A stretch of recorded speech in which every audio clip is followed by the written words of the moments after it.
guys' parents are doing their taxes right now or have done them, correct? Okay. I did my taxes. So this is, we're gonna go into how taxes came to be. We're gonna talk about the different types of taxes, the different reasons behind how we have it, the federal taxes, the local, the state, that kind of stuff. So I'm gonna start you out with the story. So when I worked in the hotel business, I worked hotel business off and on for about 12 years. We had 3 different taxes. You have your city tax, sales tax, and then we have a lovely federal mandated housing tax. And always my comment was, the housing tax is too high. Why do you have to charge us a housing tax? Because it is mandated by the government to charge that housing tax. So my kind of snarky response was, you need to call your congressman if you want to change that. Because that's not something that we can do. So this is why you need to find out about this, because the government is the ones that do the taxes, that impose them. So we're gonna go into it, and I have some kind of weird, quirky stories, and I'm sure Patrick's gonna say something. So, there we go. Yeah, probably. Alright. So, what are taxes? Why do we have taxes? Anybody? Chase! Why do we have taxes? So the government can make money off of us? So they can what? Well, that's part of it. So we have taxes to help run the government. What do you think pays for our roads? Our taxes. Doesn't a lot of people that don't have money that are on government aid and stuff like that, that's what the taxes go to? Yeah, so we've got the funding of the government program, so that's what Liz was talking about. Then we have our tax. Then we have the revenue. So what does that include, I'm gonna go into it. Yeah, but that's good. You're right. You're right. Hit it right on the head. So as she was saying, welfare is going to be part of those funding the government programs. The tax is going to be has different types of taxes that they're going to talk about, and the revenue is what is revenue, guys? Income, and then anything that we can tax that comes in or out. Okay. So when I talk about that, gasoline's a good example because we have tax on it, and we have oil refineries, not distilleries, that are here in the United States. But at a point, we had to have gasoline shipped over here, and we had to have that tax as well. Okay. All right, next one. Taxes in the Constitution. So, in the Constitution, we are given the power, the government is given the power to tax. But it has limits on the power to tax. So, I'm gonna pick on Sam. Sam, Alright. you got a job? Yeah. Okay. So, the government can't just take your whole check because you owe tax money. Right. So it has limits. It has to be fair, it has to be equal, and it also has to be something that people can afford. Okay? Because we're not gonna bankrupt you. Right. Now, if you wanna do that to yourself, that's another story. That would be no fun. Yeah. Alright, and then we have our tax bases and tax structures. So here's your tax bases. So I'm gonna go over this. So individual income tax. Who do you think has an individual income tax? People. I had to pay my taxes, so yeah, I have it.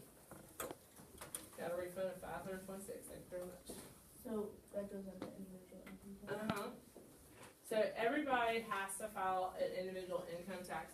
Your parents would file one for you until you turn 18 or older. I've been filing mine since I was 18. I actually had to, I forgot what it was. Oh, my great grandmother left me some stocks and stuff, so I had to participate in it when I was 16. So that's the only thing about that.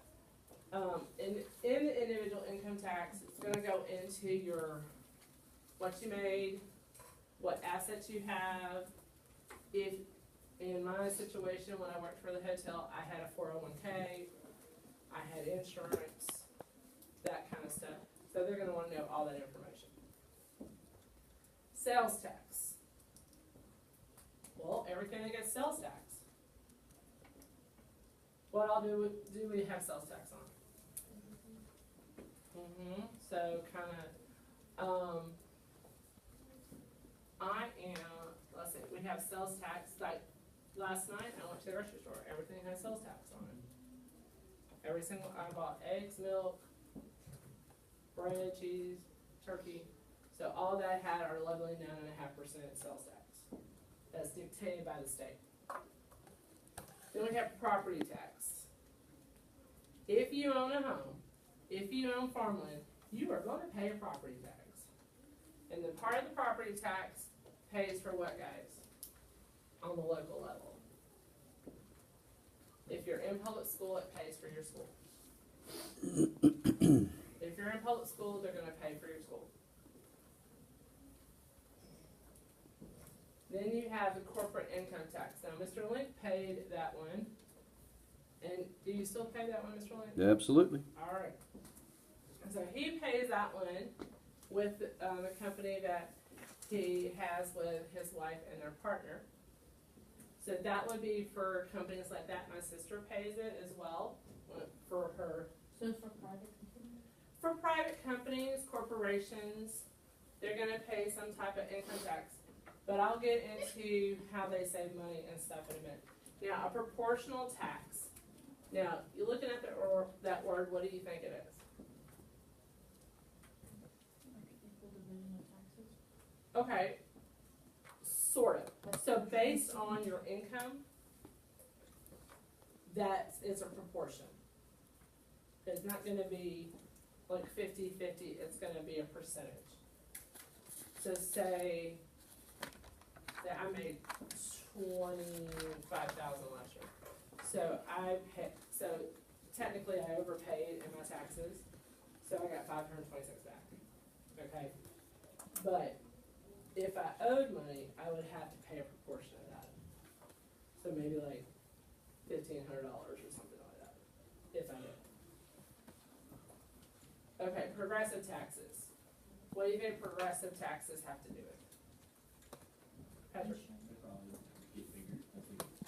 As you make more money, it's more money, but it's still like a percentage. It's not gonna be where we, bankrupt Sam back there. Right, so as you make more money, The higher the taxes is gonna be, yeah. So, let's see, I had an uncle and let me just say, my uncle had a lot of investments, okay? But that's another, he's very sketchy, yes, he was, he's very sketchy. But his taxes got progressively more and more, the more money he made.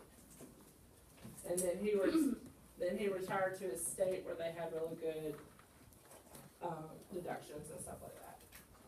So he got to save money.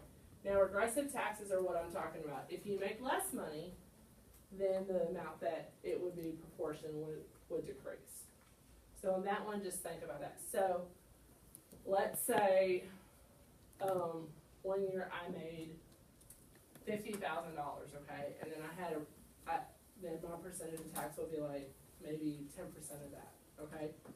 Then the next year, I lost my job and I had to take a pay cut by getting another job, so it would decrease on that one. Okay. All right, so characteristics of a good tax. We've got simplicity, efficiency, certainty, and equity. So simplicity, what does that name mean, Kylie, do you think? simple. Yeah, it's gonna be very, very complicated. It's not gonna drive y'all crazy where you have to get a lawyer to figure it out. So it's gonna be very simple. It's gonna be easy to understand, easy to explain. All of my taxes per se have always been very simple. I just like, here are my W-2s, and here's my school money, and away we go. That's it. They're gonna be efficient, meaning once they're